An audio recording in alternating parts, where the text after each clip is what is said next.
Muy buenos días, queridísima familia de Dios. Feliz sábado para todos. Bienvenidos a esta meditación y oración del Evangelio.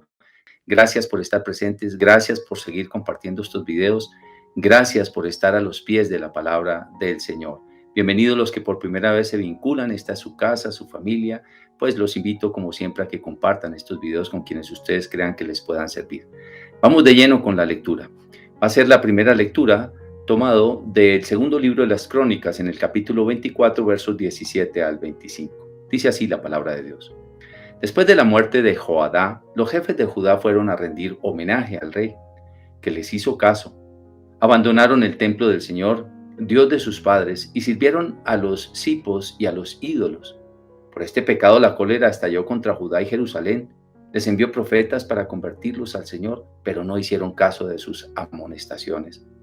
Entonces el Espíritu de Dios vino sobre Zacarías, hijo del sacerdote Joadá, que, erguido ante el pueblo, les dijo: Así dice Dios, ¿por qué quebrantáis los mandamientos del Señor? No tendréis éxito por haber abandonado al Señor, Él os abandonará. Pero conspiraron contra Él y por mandato del rey lo apedrearon en el atrio del templo del Señor.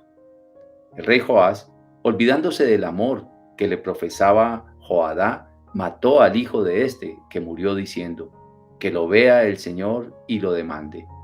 Al cabo de un año, un ejército de Siria se dirigió contra Joás, invadió Judá y Jerusalén, mató a todos los jefes del pueblo y envió todo el botín al rey de Damasco.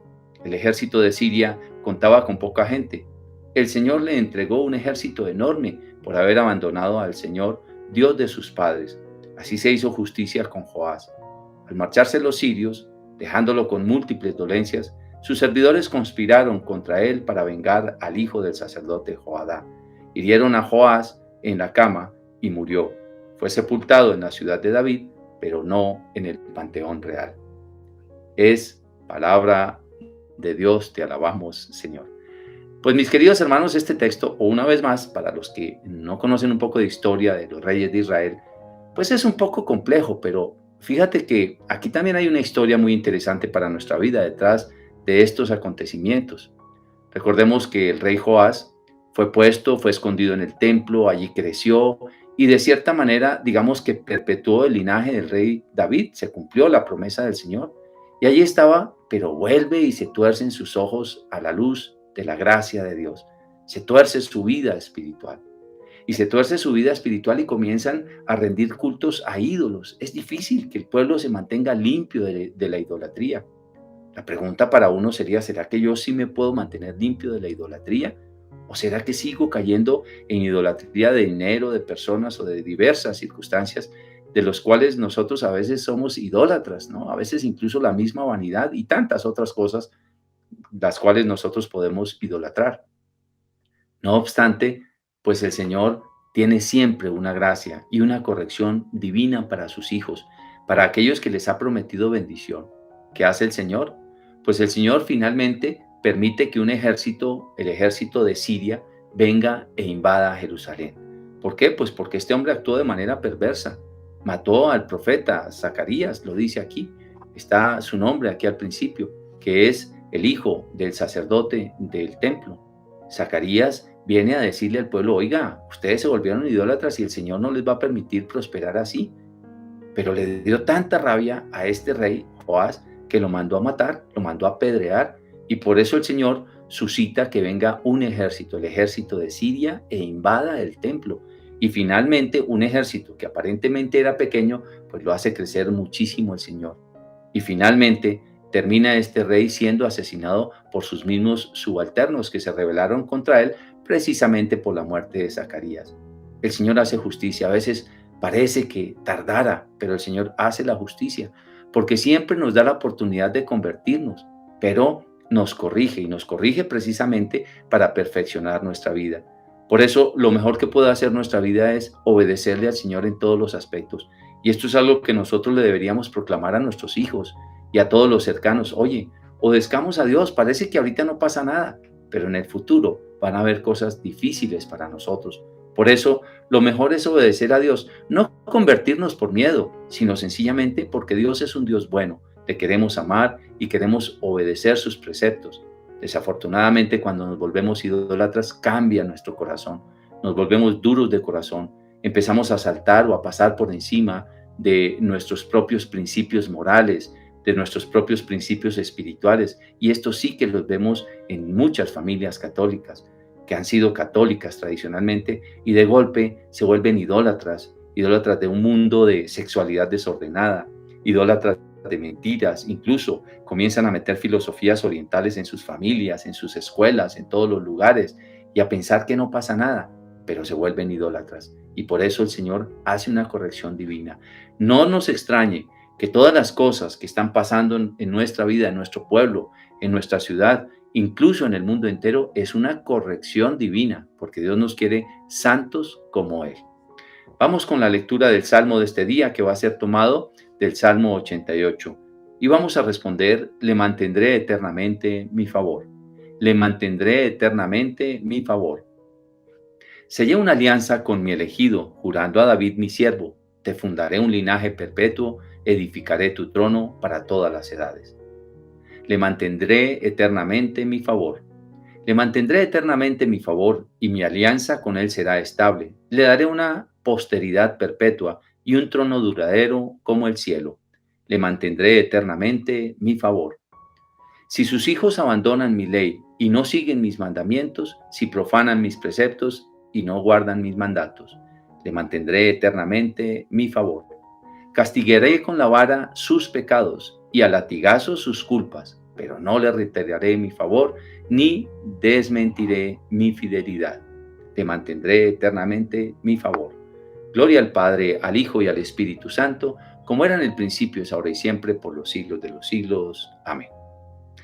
Bueno, mis queridos hermanos, creo que este salmo nos está poniendo el punto final a la primera lectura, que tiene que ver precisamente con la fidelidad de Dios, con sus promesas, las promesas que le hizo al rey David, que sentaría perpetuamente en su trono a uno de su linaje, por supuesto, hasta llegar a nuestro Señor Jesucristo, que es sacerdote eterno de la misma clase de Melquisedec.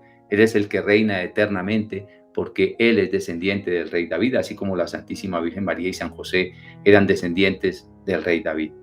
Pues bien, aquí está diciendo algo que es bien interesante. Mira lo que dice: si sus hijos abandonan mi ley y no siguen mis mandatos, si profanan mis preceptos y no guardan mis mandatos, castigaré con la vara sus pecados y a latigazos sus culpas, pero no le retiraré mi favor ni desmentiré mi fidelidad. Fíjate cómo las promesas del Señor se cumplen. Bueno, yo insisto, hay personas que, bueno, en el mundo estamos diciendo que no hay que decir que Dios que es castigador, que esa es la falsa imagen de Dios, de un Dios castigador. Bueno, la concepción de un Dios castigador efectivamente no es una concepción buena, pero Dios castiga cuando tiene que castigar. Esa es una realidad. Esto lo podemos ver primero aquí y segundo en el Nuevo Testamento. Lo puedes ver precisamente en Hebreos en el capítulo 12, versos 1 al 11. Incluso en el verso 11 termina diciendo: ciertamente ningún castigo es agradable en el momento de recibirlo, pero si uno aprende la lección, el resultado es una vida de paz y de rectitud, ¿no? Y dice también allí, en ese contexto, dice: pues si sus padres los saben corregir en este mundo, ¿cuánto más vuestro Padre Celestial los corregirá al aceptarlos como hijos? Y claro, esto fue lo que sucedió precisamente en tiempos de la invasión a Jerusalén, pues que los reyes se rebelaron y el Señor permitió que todos los pueblos de alrededor los invadieran y los asediaran y los acosaran. ¿Por qué? Porque endurecieron su corazón y se volvieron idólatras. Y es que, seamos sinceros, cuando los hijos no obedecen, toca corregirlos.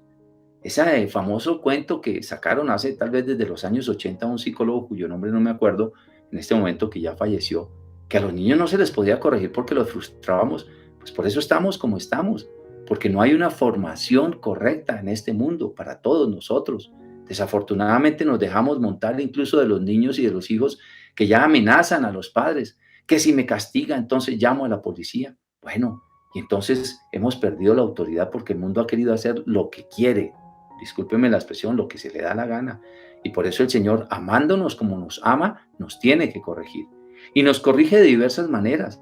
Primero, nos envía personas que nos hablan. Segundo, nos corrige mediante circunstancias que vemos, que enfrentamos con realidades. y no permite tampoco que nosotros muchas veces prosperemos. Por eso dice por allá en Jeremías en el capítulo 10, y si el pueblo, 18, perdón, verso 10, si el pueblo desobedece, ya no le envío las bendiciones que le tenía preparadas. ¿Cuántas bendiciones hemos pateado nosotros por la desobediencia? Por eso el Señor se mantiene fiel, pero nos corrige es porque nos ama y no nos retira su bendición, no nos retira su protección, solo nos corrige y nos corrige precisamente para nuestro propio bien. Vamos con la lectura del Santo Evangelio de este día, que va a ser tomado del evangelista Mateo, capítulo 6, versos 24 al 34. Dice así: En aquel tiempo dijo Jesús a sus discípulos: Nadie puede servir a dos señores, porque despreciará a uno y amará al otro, o al contrario, se dedicará al primero y no hará caso del segundo. No podéis servir a Dios y al dinero. Por eso os digo, no estéis agobiados por vuestra vida, pensando qué vais a comer, ni por vuestro cuerpo, pensando con qué vais a vestir. ¿No vale más la vida que el alimento y el cuerpo que el vestido?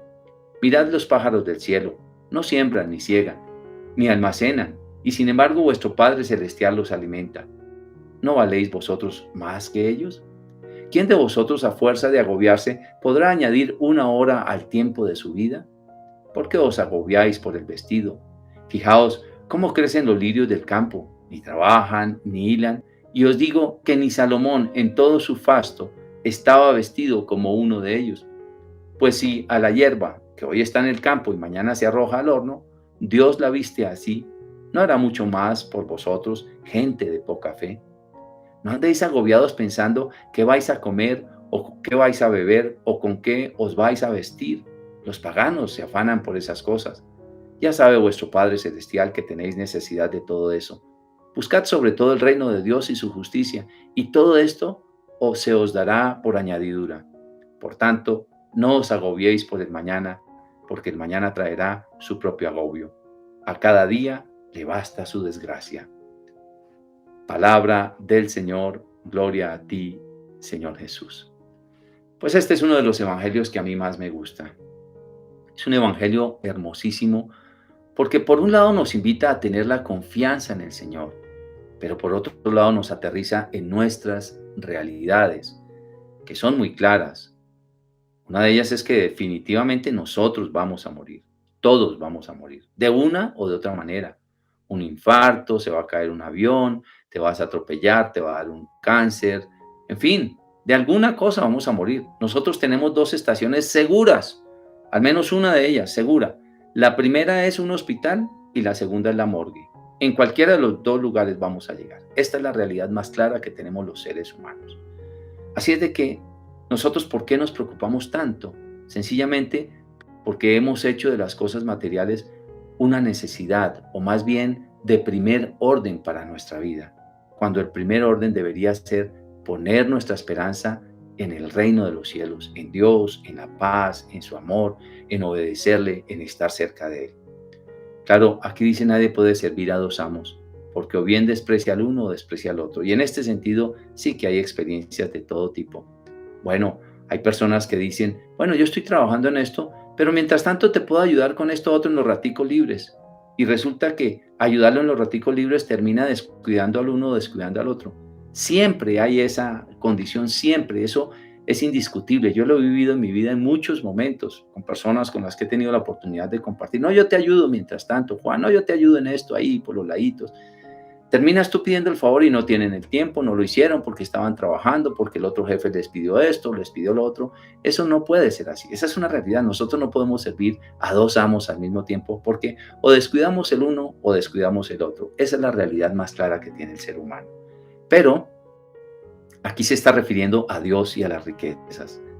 No podemos ser coherentes cuando somos amos o más bien esclavos de la riqueza y no esclavos de Dios. Cuando somos esclavos de Dios, hasta riqueza tenemos sin ser esclavos de ella. Pero cuando estamos esclavos de la riqueza, vivimos esclavos de la riqueza y no tenemos a Dios. No podemos tener a Dios porque sencillamente faltamos a la caridad, faltamos a nuestros principios, a nuestra moral, faltamos a tantas cosas que nosotros podríamos hacer por amor, entre esas servir a los pobres, entre esas anunciar el evangelio, pero no, necesitamos es producir y producir y producir porque somos esclavos es de la riqueza. Y a veces tenemos las cosas de Dios ahí como en segundo lugar o en tercer lugar, a los raticos, cuando me quede un tiempo. Ya no nos importa trabajar sábados, domingos, a toda hora, porque lo importante es hacer dinero, lo importante no es la fe. Entonces, pues ya no importa dejar la Eucaristía y dejar lo demás, porque pues entonces mi ambición principal es el dinero, es enriquecerme, es viajar, es tener, es poder. Pero no solamente eso. El Señor habla aquí de varias cosas. Primero, ese miedo a aguantar hambre, que es falta de confianza en Dios. Segundo, la vanidad. La vanidad es otro de los temas que centran nuestra atención y nuestra vida.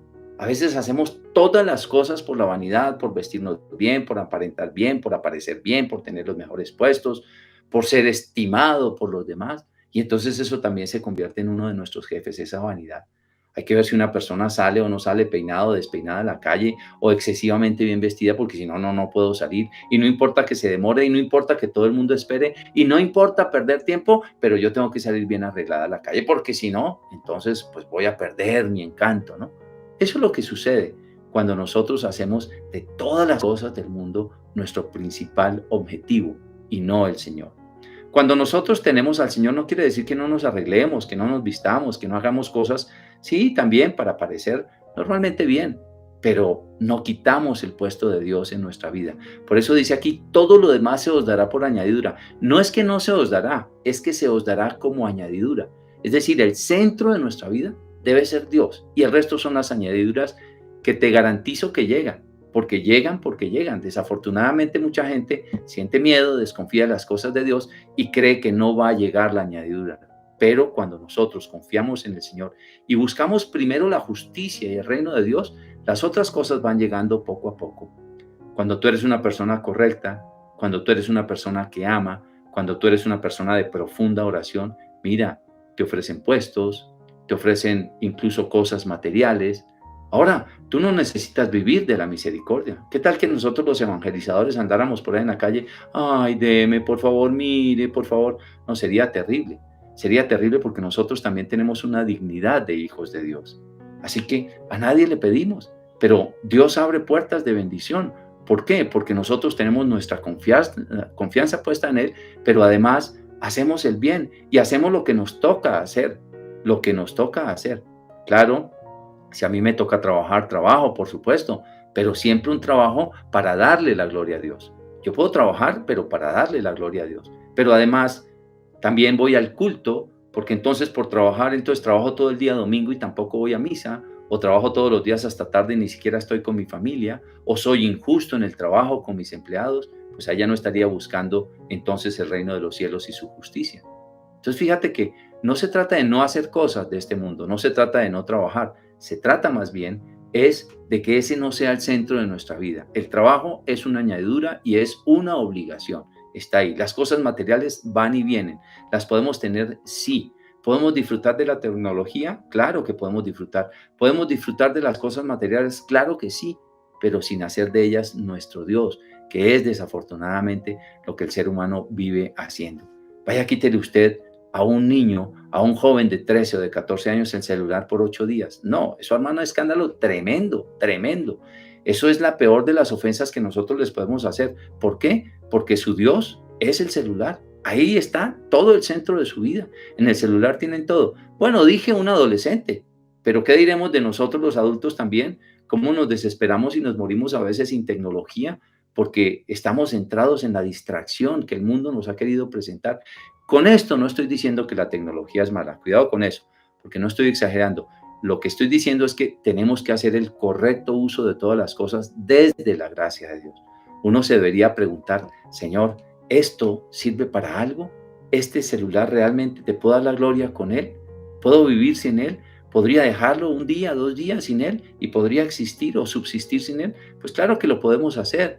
Nosotros podemos vivir sin las cosas materiales, pero no podemos vivir sin Dios. Incluso podríamos vivir sin Dios en este mundo, pero no espiritualmente vivir sin Dios, porque Dios regala una gracia superior para todos nosotros. Así es de que hoy el Señor nos pide que nos mantengamos fieles y leales desde la primera lectura, y por eso corrigió a su pueblo. Y cuando nosotros nos estamos saliendo también por poner nuestra esperanza en las cosas materiales, pues también habrá de corregirnos para que aprendamos a confiar en un Dios que es eternamente fiel. Dios Padre de amor, queremos darte gracias una vez más por este día que nos has regalado, por tu bendita palabra que nos edifica. Queremos colocarnos en tus manos, Señor, reconocerte como nuestro único Señor y Salvador y pedirte el auxilio divino para hacer solamente de ti nuestro único Dios. Todo esto, Padre, te lo pedimos en el nombre de Jesús y por la intercesión de la Santísima Virgen María. Amén y amén. Pues mis queridos hermanos, los invito a que compartan estos videos con quienes ustedes crean que les pueda servir. También que se suscriban al canal y activen la campanita para que les lleguen las notificaciones. Dios los bendiga y si Dios quiere nos vemos mañana en una nueva emisión. Chao, chao.